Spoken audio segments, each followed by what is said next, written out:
जी नाज़रीन, मैं आपकी host Nadia Hamid, advocate high court Adam news के प्रोग्राम कानूनी आगाही में हाज़िर खिदमत हूँ। आज हम जिस टॉपिक पे बात करेंगे वो है क्रिश्चियन डाइवोर्स एक्ट, यानी मसीहियों में तलाक़ का कानून। और इसमें बहुत सारी मुकदमा दर्ज करते हुए बहुत सारी ऐसी कानूनी रुकावटें होती हैं जिसके ऊपर हम आज ख़ास तौर पे ज़िक्र करेंगे, ताकि वो मुकदमा जो है वो फ़ाइल करना या इंदराज करवाना या मुकदमे को फ़ाइल करना वो आपके लिए फ़ायदेमंद हो सकता है या नुकसान देता है। तो आज जो हमारे साथ हमारे कानूनी एक्सपर्ट मौजूद हैं, काशिफ़ अलेक्जेंडर साहब हैं, आए उनसे कानूनी मशवरे लेते हैं। जी काशिफ़ साहब, आपको हम खुशामदीद कहते हैं अपने प्रोग्राम कानूनी आगाही में। तो आज हम बात करेंगे इस पे, जिस टॉपिक पे कि क्रिश्चियन डाइवोर्स को, यानी क्रिश्चियन डाइवोर्स में मुकदमा दर्ज करते वक्त कौन कौन सी चीज़ों का ख्याल रखना चाहिए और मुकदमा पे वो किस तरह असरअंदाज होते हैं। बहुत बहुत शुक्रिया। ये बहुत अहम टॉपिक है और आपने फिर मदऊ किया कि इस पॉइंट पे मैं आपके नाजरीन को बता सकूं। जी, पाकिस्तान में तलाक़ का मसीहियों के लिए तलाक़ का कौन सा कानून राइज है? आपको जैसे पहले भी बहुत सारे प्रोग्राम्स के अंदर बता चुका हूँ, क्रिश्चियन मैरिज एक्ट जो है वो 1872 है और क्रिश्चियन डाइवोर्स एक्ट जो पाकिस्तान के अंदर इम्प्लीमेंटेड है या उस पर अमल दरामद किया जाता है वो क्रिश्चियन डाइवोर्स एक्ट है 1869, जिसके तहत अगर कोई शख्स तलाक़ लेना चाहे तो उसके तहत उस कानून का इतलाक़ करते हुए तलाक़ का मुकदमा फ़ाइल करेगा और उस प्रोसेस को अडॉप्ट करेगा। अच्छा, इस प्रोसीजर में जो अदालत है वो कौन सी अदालत के पास दायरा इख्तियार है कि वो मुकदमे को सुने? बड़ा एक अहम सवाल आपने किया है और कानूनी भी सवाल है। जैसे हम पाकिस्तान के अंदर मसीही और हमारी दूसरी अपना मज़हब के लोग जो हैं वो रिहाइश पज़ीर हैं, तो 2-3 किस्म के इश्यूज़ यहाँ पर डिस्कस करने की ज़रूरत है। जैसे पाकिस्तान के अंदर फैमिली कोर्ट्स मौजूद हैं, फैमिली कोर्ट्स के मतलब मुख्तलिफ़ कवानीन मौजूद हैं और उसके तहत उसका दायरा अख्तियार, उसके अंदर प्रोसेस, उसके अंदर कैसे मुकदमा दायर किया जाएगा, उसकी रिकॉर्डिंग ऑफ एविडेंस क्या है और उसके अंदर कैसे उस मुकदमे का फ़ैसला जो है वो अमल दरामद होगा। क्योंकि कानून का बुनियादी मकसद होता है उस प्रोसेस को, उस चीज़ों को सहल करना और उसके तहत उसका फ़ैसला करना कि जो तनाज़ा दो पार्टीज़ के दरमियान अमल दरामद हो गया तो उस पर अमल किया जा सके। इसी तरीके से मसीहियों के मतलब जो कानून है कि शादी कैसे होगी, उसके लिए क्रिश्चियन मैरिज एक्ट 1872 है। लेकिन अगर शादी के बाद अगर कोई तनाज़ा पैदा हो गया है तो उस तनाज़े के पैरामीटर में रहते हुए डाइवोर्स कैसे दायर होगी, तो किस अदालत में होगी? डाइवोर्स क्रिश्चियन डाइवोर्स एक्ट के तहत दीवानी अदालत को दायरा इख्तियार हासिल है और वो दीवानी दायरा इख्तियार जो है वो अदालतें हैं जो कि ज़ाब्ता दीवानी के तहत बनी हुई हैं और ज़ाब्ता दीवानी के तहत अपना प्रोसेस अडॉप्ट करती हैं। तो उसका टेरिटोरियल जुरिस्डिक्शन जो है और उसकी उस दीवानी अदालत को हासिल है कि हम उसमें अपना मुकदमा दायर करें और ज़ाब्ता दीवानी के तहत उस प्रोसेस को फॉलो अप किया जाता है। यानी आप बताना चाह रहे हैं हमें, यानी मैं क्लियर करना चाहूँगी कि यानी सिविल कोर्ट ही इसको करेंगी और फैमिली कोर्ट जो है वो नहीं करेंगी, क्योंकि बहुत सारे लोग इस कन्फ्यूजन में आ सकते हैं। जी बिल्कुल ऐसा ही है। फैमिली कोर्ट्स के पास क्योंकि देखें सिविल जज जो है उसके बाद वो किस कानून के तहत अपने अदालत के अंदर फ़ैसला कर रहा है, वो किस कानून को इम्प्लीमेंट करते हुए किस मुकदमे का फ़ैसला कर रहा है कि वो आया फैमिली कोर्ट एक्ट के तहत अपनी पावर्स को एक्सरसाइज कर रहा है कि या वो सिविल कोर्ट की पावरों के तहत यानी ज़ाब्ता दीवानी के तहत अपनी पावरों का इस्तेमाल करते हुए उस मुकदमे का फ़ैसला कर रहा है। तो ये बड़ा ज़रूरी होता है कि इसको डिस्टिंग्विश किया जाए। जी काशिफ़ साहब, इसमें ये एक कन्फ्यूजन पैदा हो रही है कि देखने वाला जो आम शहरी है वो इसमें कंफ्यूज हो जाएगा कि फैमिली अदालत के पास जाए या सिविल अदालत के पास जाए। जी बिल्कुल आपने ये बात ठीक समझी है कि कन्फ्यूजन इसलिए भी क्रिएट हो सकती है कि ज़्यादातर लिखा जाता है कि जी फैमिली कोर्ट्स बनी हुई हैं और क्योंकि ये फैमिली इशू है तो फैमिली इशू के पास फैमिली कोर्ट में ही जाना पड़ेगा। तो इसमें ये बात बड़े क्लियर कट अपने जहन में रख लीजिए कि जो हमारा क्रिश्चियन मैरिज एक्ट या क्रिश्चियन डाइवोर्स एक्ट है, उसके ऊपर दायरा इख्तियार ज़ाब्ता दीवानी का है, यानी सिविल कोर्ट को दायरा इख्तियार हासिल है और ज़ाब्ता दीवानी के तहत सिविल कोर्ट उस पर इम्प्लीमेंट करती है। लेकिन कई दफ़ा कई अदालतों के अंदर प्रोसीजर के अंदर कई इलाकों में एक ही कोर्ट के पास दोनों किस्म की पावरें हैं। फैमिली कोर्ट एक्ट के तहत भी उसके पास पावर है और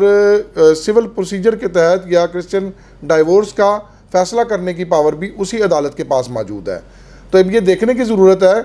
कि जब केस को प्रोसीड किया जाता है तलाक़ के मुतालिक, तो उसके अंदर अदालत जो है वो as a family court act कर रही है या एज अ सिविल प्रोसीजर को अडॉप्ट करते हुए एक्ट कर रही है। तो इसलिए इसको बड़े ध्यान से रखने की ज़रूरत है। और प्रैक्टिकली कई दफ़ा ये होता है कि वकला हज़रात भी इसको कई दफ़ा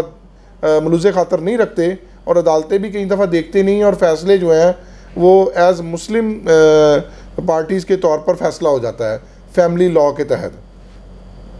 और उसके अंदर फैमिली लॉ का कानून जो है वो उसके अंदर एग्जेम्प्ट है कि वो सिविल प्रोसीजर को अडॉप्ट नहीं किया जाता। उसको किस हद तक अडॉप्ट किया जाता है, उसको मुकम्मल अडॉप्ट नहीं किया जाता। लेकिन जो क्रिश्चियन डाइवोर्स एक्ट है उसके अंदर मुकम्मल तौर पर CPC ज़ाब्ता दीवानी को इम्प्लीमेंट किया जाता है, उसके तमाम स्टेप्स जो है उसमें शामिल किए जाते हैं। जी, मैं आपसे जानना चाहूँगी कि अगर लड़का या लड़की शादी के बाद किसी दूसरे शहर में रहना शुरू हो जाए, तो इस सूरत में कौन सी अदालत उसको मुकदमे को सुनने का इख्तियार रखती है? बड़ा एक अहम सवाल है आपका। इसको हम अपनी कानूनी ज़ुबान में टेरिटोरियल जुरिस्डिक्शन, दायरा इख्तियार, अदालत का किसको पास दायरा इख्तियार हासिल है। इसके 2-3 सिनेरियो के अंदर मैं आपके नाजरीन को समझाने की कोशिश करता हूँ। जैसे शादी के बाद मियाँ बीवी हुए, मियाँ बीवी निकल के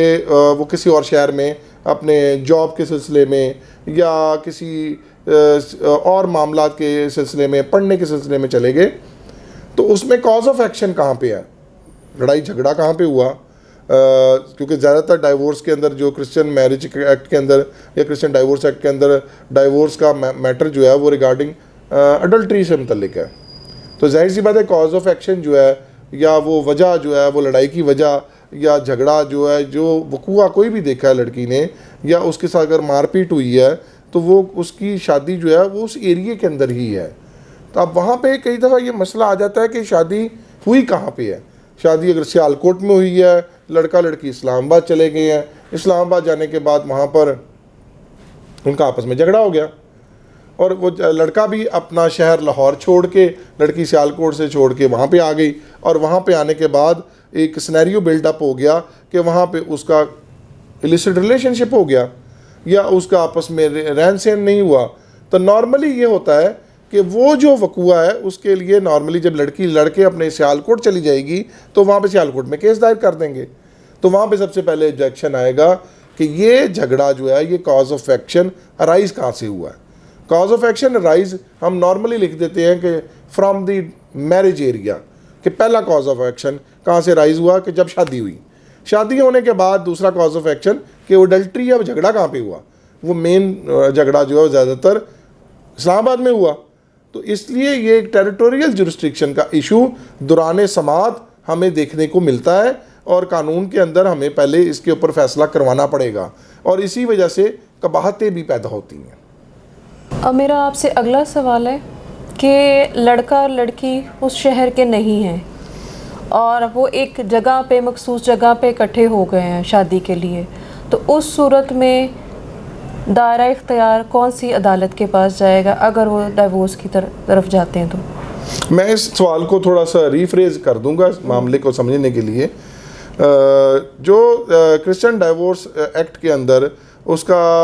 इंटरप्रिटेशन क्लॉज है, उसके सेक्शन 3 है, उसका प्रोवाइजो 2 है, वो ये बताता है कि सिविल जज किस सिविल जज को दायरा इख्तियार हासिल होगा। जैसे सिनेरियो बिल्डअप ये हुआ